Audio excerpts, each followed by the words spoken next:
Today, we're at Southsea Castle in Southsea, just outside of Portsmouth. It's gone by a lot of names over the years.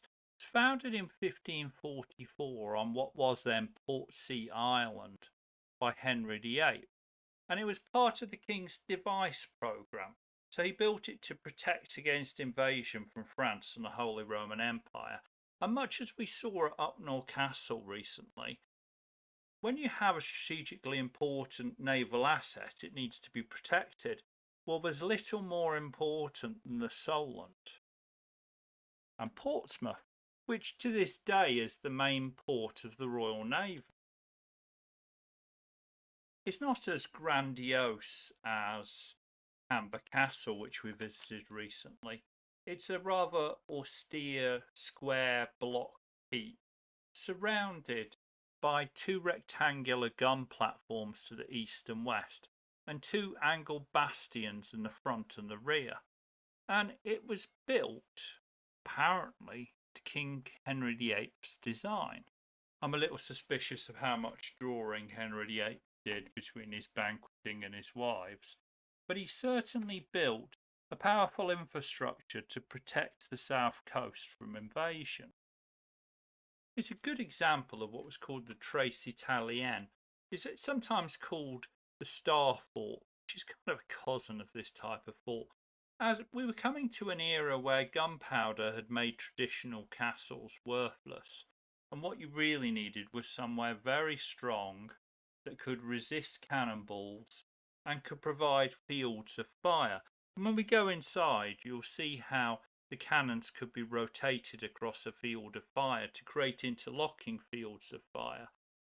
Right now, they're building a new seawall, and unfortunately, that does mean that you can't go in the tunnel. But it also means there's a very pleasant stroll along the seafront here, or really, it's still the river. You're out into the Solent. And that land you can see over there is the Isle of Wight. So it was important to be able to control this section, as any invader or attacker coming for the British Navy would go along here in order to try and slip past the chain that was between the round and the square forts at the mouth of Portsmouth Harbour. So it's Trace Italienne. The idea is the fields of fire, and you have bastions on each of those corners to cover the blind spots. And here you can see where artillery batteries were laid out like wings to the side of the earlier fort much later on. And we have a little stroll along. Now, there's little left of these. All you can really see is the outline of the walls and park benches to enjoy the glorious view of the Isle of Wight. But the main castle itself is to the left as we head up this path. And there you get a sneaky view of the lighthouse, which was added much later. Many of its years, it's been quite a sleepy, small fort, but only 1 year after it was built, the Battle of the Solent was fought between France and England on the 18th and 19th of July. In fact, it was one of only two real naval engagements during Henry's life.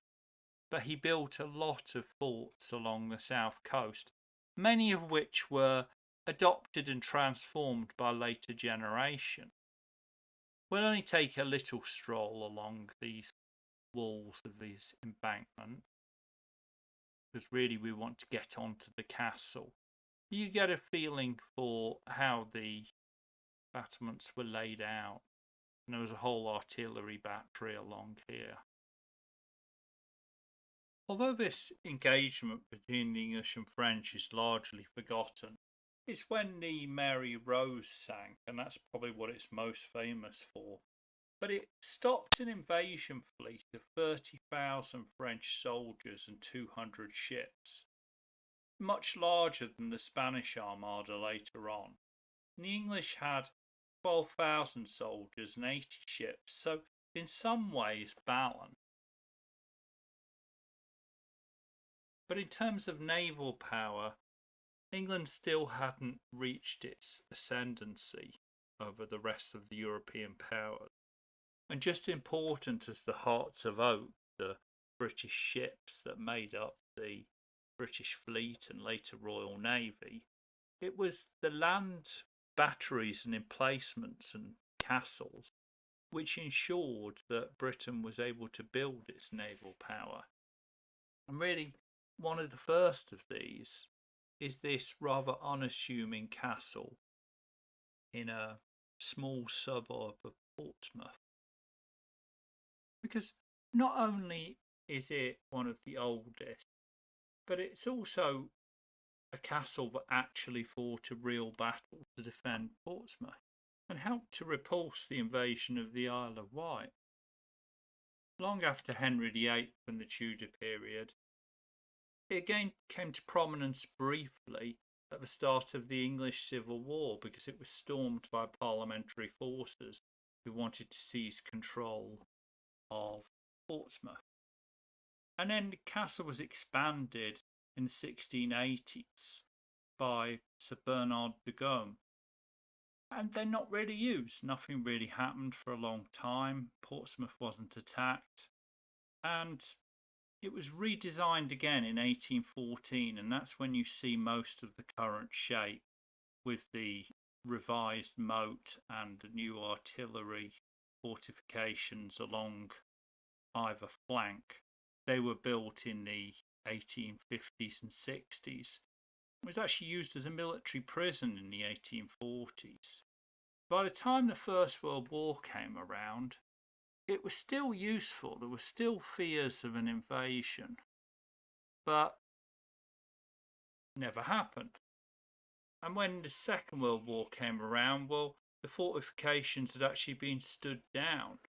So it was briefly retooled, and you can see some signs of the type of gun emplacements that were more popular in the Second World War, with more mobile cannons than actual cannonball cannons. By the 1960s, it really had no military use. The kind of ships and the kind of warfare that would be fought in the Solent really wouldn't require a castle built to hold cannons. So it was sold to the council, and to this day the council runs it. In fact, one of the reasons that it's free is that it's the council, and probably the reason that the tunnels have never been fully repaired and made available for entry, which they did actually spend some money to plan for that and to undertake the works, and then they've come along and built the new shore works on top. But that's all really thanks to the council, which, talking to the staff, they're struggling a bit to actually keep it going. Here you can see the lighthouse. We're just up on the walls walking around the bastion, and you can see some examples of the types of cannons that were used here. And there's a hint of the gun emplacements themselves, and these are probably 1850s gun emplacements. You can see one there ahead of us. There's a curve on the stonework, and you see iron rail, a single iron rail. And behind me, if I hadn't pointed up to the sky, you'd see a pin, almost a linch pin. And effectively the cannon was fixed onto the linch pin at the back, and the rail which curved allowed you to turn the gun on that rail. And we'll see one in a minute where it's a much clearer what they actually did. So there's the pin that the gun would be mounted on here. There'd be a round rail in that circular section of the castle wall. And over here, if I stop pointing up, point down a little bit, you see the cannon of its day sitting on a gun carriage. Rather than being manually positioned, cannons are rather cumbersome creatures. They're placed on a rail so it can be pushed with a little bit of manhandling, and you can control the angles on the fields of fire. And the whole point of a star fort is that you can achieve that. And although this is a very early form of one, if you go to Tilbury, you see a much clearer star fort. But you can see here over this curving brick, helping to bounce any cannonballs off whilst providing cover. And the guns, whole series of them, offering these interlocking fields of fire. With to the side there, you can see the green bank we walked along earlier with the extra artillery position. It's a very interesting castle wall to walk around. You can see it's purpose built for cannons. It's not like an earlier Norman castle. It's a gun emplacement, really.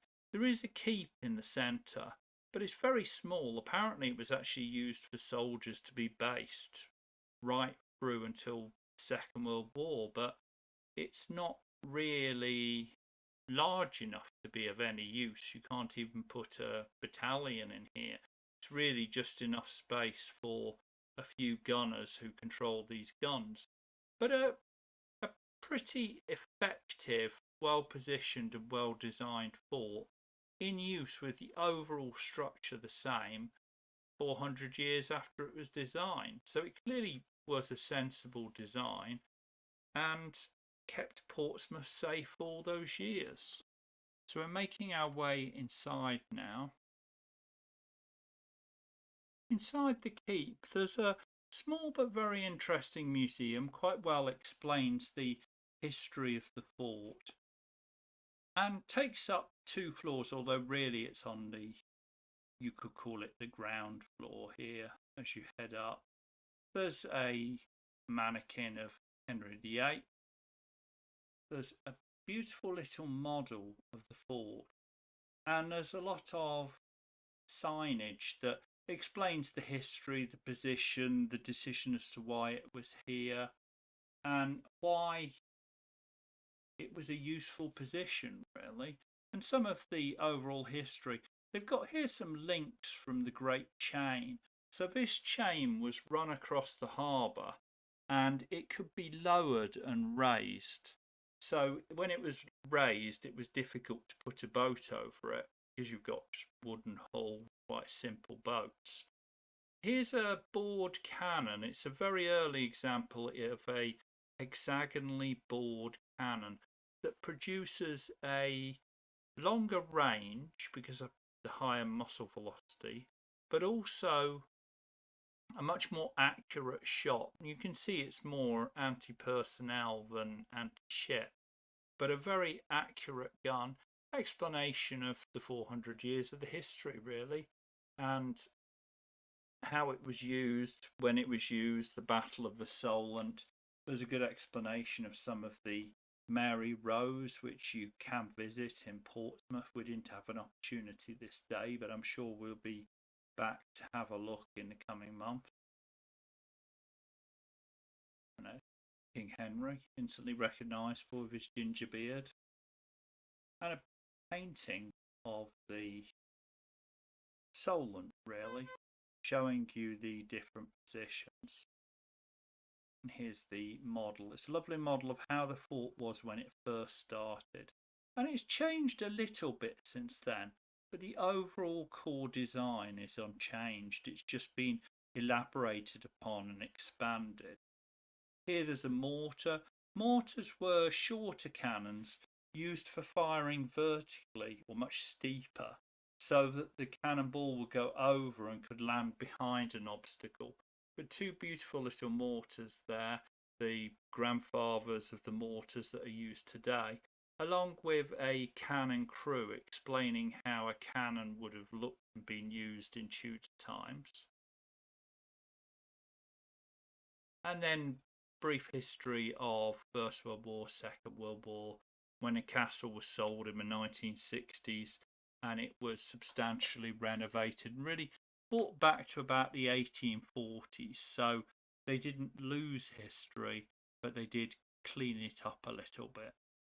Here there's a beautiful model of the gun emplacement which we saw outside. There's only really one pretty complete example there, and it really explains it very well.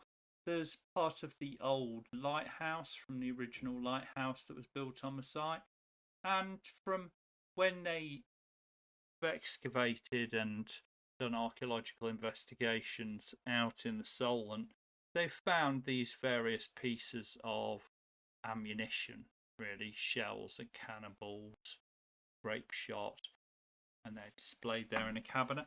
Upstairs here is empty, but it's interesting to see the arched brick roofs. And you can see how very thick the walls are. But this is now a open space for venues, for events like weddings. I'm not sure I'd want to get married in a full, not quite got the romance of a castle, but it's called a castle and it's a beautiful building. So we're making our way out. I hope you enjoyed our trip to Southsea Castle, and please do like and subscribe and join us again for more Tudor, Norman, Roman, Napoleonic and Stone Age sites. We'll be back next Saturday with more Unbound Histories.